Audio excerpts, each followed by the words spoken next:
శుక్లాంబరధరం విష్ణుం శశివర్ణం చతుర్భుజం ప్రసన్నవదనం ధ్యాయేత్ సర్వవిఘ్నోపశాంతయే. మన రామాయణం చెప్పుకుంటున్నాము. ఈరోజు 18వ భాగాన్ని చెప్తున్నారు. రామలక్ష్మణుడు విశ్వామిత్రుడి వెనకాల నడుచుకుంటూ వెళ్తున్నారు. మనం అక్కడ వరకు చెప్పుకున్నాము. విశాల నగరాన్ని దాటారు. అట్లా వాళ్ళు వెళ్తూ మిథిలా నగరానికి దగ్గరగా వెళ్ళిపోయారు. అంటే మిథిలా నగరానికి పొలిమేర్ల వరకు వచ్చారు. అక్కడ ఒక ఆశ్రమం కనిపించింది. ఆశ్రమము నిర్జనంగా ఉంది. నిర్జనంగా ఉంటే ఎవరూ లేరు, మనుషులు ఎవరూ లేరు. ఆశ్రమం అంటే మనుషులు మునులు వీళ్ళందరూ ఉంటారు కదా, ఎవరూ లేకుండా ఖాళీగా కనిపిస్తుంది. ఇదేంటి ఆశ్రమం ఇలాగా జనులెవరూ లేకుండా ఉంది అని రాములు వారు విశ్వామిత్రుడిని అడిగాడు. అప్పుడు విశ్వామిత్రుడు గౌతముడు అహల్య కథ చెప్పనారంభించాడు. ఇది గౌతమ మహర్షి ఆశ్రమం. ఆయన ఎంత మునిశ్రేష్ఠుడంటే మునులందరూ ఎందుకోసం తపస్సు చేస్తారు? దేవతల అనుగ్రహం కోసం తపస్సు చేస్తారు. కానీ ఇక్కడ గౌతమ మహర్షి తపస్సు చేసుకుంటూ ఉంటే దేవతలందరూ ఆయన దర్శించుకోవడానికి వచ్చేవాళ్ళంట. అంత తపశ్శక్తి సంపన్నుడు గౌతమ మహర్షి తన భార్య అయిన అహల్యతో కలిసి తాపసి అయి ఇక్కడ జీవిస్తూ ఉన్నారు. అలా జరుగుతూ ఉంటే అసలు అహల్య ఎవరు, ఆమె పుట్టుక గురించి రకరకాల కథలు ఉన్నాయి. మహావిష్ణువు మోహిని రూపం గురించి మనందరికీ తెలుసు. చాలా అందగత్తె. అట్లాంటి మోహిని అవతారంలాగా అంతటి అందమైన సౌందర్య రాశిని సృష్టించారని బ్రహ్మ తహతహలాడాడు. బ్రహ్మ ధ్యానంలో కూర్చొని మహాసౌందర్యవతి అయిన ఒక స్త్రీని సృష్టించాలనుకున్నారు. అలాగే సృష్టించాడు. ఆమె పేరే అహల్య. మిక్కిలి సౌందర్య రాశి. ఈ అహల్య కథ వింటే మనం గంగా నదిలో 1,000,000 సార్లు స్నానం చేసినంత పుణ్యం వస్తుంది. అహల్య అంత గొప్ప చరిత్ర గలది. బ్రహ్మ సమాధి స్థితిలో ఉండగా సృష్టించబడిన సౌందర్య రాశి. ఇంద్రుడికి అహల్య అంటే చాలా ఇష్టం. అంతటి సౌందర్య రాశిని ఎలాగైనా వివాహం చేసుకోవాలనుకొని బ్రహ్మ దగ్గరికి వచ్చి అహల్యనిచ్చి వివాహం చేయమన్నాడు. బ్రహ్మ అందుకు ఒప్పుకోలే. సరే ఒప్పుకోకపోతే ఇంద్రుడు ఎక్కడ నొచ్చుకుంటాడో అని నీకు ఒక పరీక్ష పెడుతున్నాను. ఈ పరీక్షలో ఎవరు నెగ్గితే వారికే మా అహల్యనిచ్చి వివాహం చేస్తాను అని చెప్పాడు.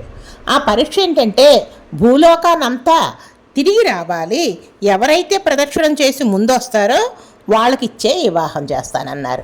ఇంకా అంతటి సౌందర్య రాశిని వివాహం చేసుకోవాలని అందరికీ ఉంటుంది కదా. అందరూ గబగబా వెళ్ళారు. వెళ్ళి భూ ప్రదక్షిణం అంతా కూడా చేస్తూ ఉన్నాడు. ఆ సభలో గౌతమ మహర్షి కూడా ఉన్నాడు. గౌతమ మహర్షి ఎక్కడికి వెళ్ళలేదు. అక్కడ ఎదురుగా ఆవు కనిపించింది. ఆవు చుట్టూ ప్రదక్షిణం చేశాడు. ఆవుని మనం 30 కోట్ల మంది దేవతలు ఆశ్రయించి ఉంటారు. ఆవు చుట్టూ మనం ప్రదక్షిణం చేస్తే, నమస్కారం చేస్తే ఎంతో పుణ్యం వస్తుందన్నమాట. అంటే మనకు ఆవు చుట్టూ ప్రదక్షిణం చేస్తే భూలోకంలోని అన్ని పుణ్యతీర్థాల్లోనూ ప్రదక్షిణం చేసినంత పుణ్యం వచ్చేసింది. గోప్రదక్షిణం మూలంగా మన గౌతముడికి భూమండలాన్ని ప్రదక్షిణం చేసినంత ఫలితం జరిగింది. కాబట్టి ఇంకెవరికి ఇచ్చి వివాహం చేయాలి? గౌతముడికి ఇచ్చే వివాహం చేయాలి. అలాగా అహల్యకి గౌతముడికి వివాహం జరిగింది. ఇంద్రుడు అహల్య కోసం అని చెప్పి తెల్లవారుజామున అంటే బ్రహ్మీ ముహూర్తంలో గౌతముడిలాగా వేషధారణతో ఆ రూపంలోకి మార్చుకొని అహల్య దగ్గరికి వెళ్ళాడు. దేవేంద్రుడు అహల్య దగ్గరికి వెళ్ళాడు.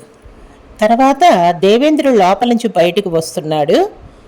తపోధనుడైన గౌతముడు బయట నుంచి లోపలికి వస్తున్నాడు. ఇక ఒకళ్ళనొకళ్ళు చూసుకునేటప్పటికల్లా గౌతముడికి అర్థమైంది జరిగింది. ఇంద్రుడు తన వేషధారణలో అహల్య దగ్గరికి వచ్చాడని తెలిసింది. ఇంకా చాలా కోపం వచ్చింది. ఇంద్రుడిని చూశాడు. ఇంద్రుడు గౌతముడిని చూడంగానే మొహమంతా కూడా మాడిపోయింది. గౌతముడికి అంతా అర్థమైపోయింది. ఆయన తెలియదంటూ ఉండదు కదా.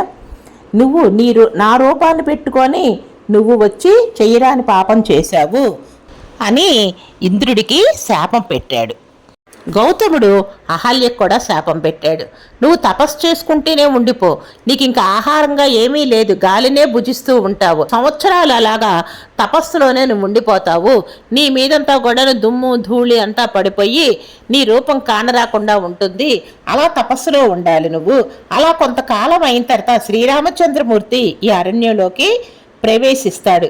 ప్రవేశించినప్పుడు ఈ పర్ణశాలలోకి వచ్చాడు, అప్పుడు కానీ నీ శాపం విమోచనం కలుగుద్ది. మరలా నువ్వు నా భార్య అవుతావు.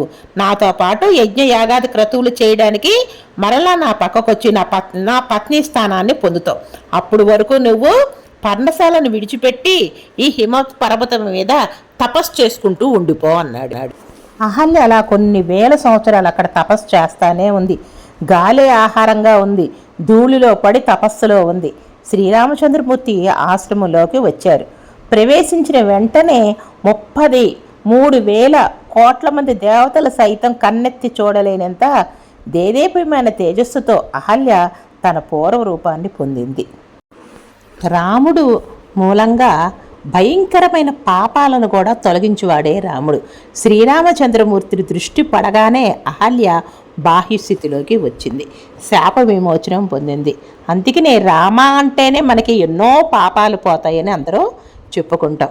వెంటనే అహల్య గౌతముడు చెప్పిన మాటలు జ్ఞాపకానికి వచ్చాయి. అప్పుడు ఆమె రాముడికి నమస్కారం చేసి రాముడిని కూర్చోబెట్టి షడ్రసోపేతమైన విందుని ఆరగింపచేసింది, అర్ఘ్యపాద్యులు ఇచ్చింది. గౌతమ మహర్షి కూడా వచ్చాడు. అహల్య శాప విముక్తురాలైనందుకు విశ్వామిత్ర మహర్షి కూడా చాలా సంతోషించు. రాముడు నుదుటిన విజయ తిలకం దిద్దింది. గైరిక అనే ధాతువుతో చేసిన తిలకాన్ని దిద్దిందంట. రామచంద్రుడికి వీడ్కోలు పలికి తన పతితో కలిసి గౌతముడితో కలిసి మళ్ళీ తపస్సు చేసుకోవడానికి వెళ్ళింది. జై శ్రీరామ్.